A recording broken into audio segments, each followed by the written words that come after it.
տեսանկյունի ինչ ստացվեց, Կիարը այստեղ փառք ցուցնեց, նույնը տեղի ունենալու վաղաշաբաթում, իրենք շատ լավ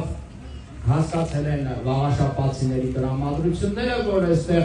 միայն ատելություն կա ՔՊ-ի եւ իր տեխնացուի նկատմամբ, հետեւաբար նրանք չեն ելնում, քաղաքական պատասխանատվություն չեն ստանձնում այստեղ, Մայր Հայաստանը թիվ 4-ն է եւ մենք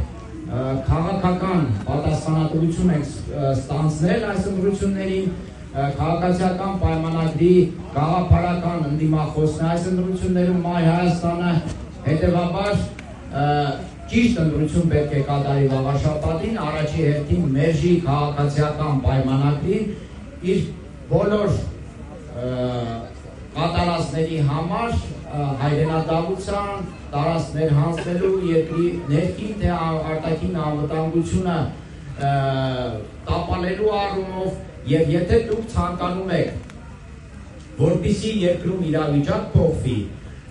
առաջինը վաղաշաբաթի ընտրություններն են, մինչև համապետական ընտրությունները եւ դուք ձեր ակտիվությամբ մասնակցելով այս ընտրություններին կարող եք ձեր փոքր քայլը, բայց մեծ արդյունքով, այսինքն գնալ ընդրատեղամաս ձեր քվեն տալ ոչ քաղաքացիական պայմանագրին եւ դրանով իսկ կանգնացնել այս ավտորիտար այլանդակ ռեժիմի ընթացքը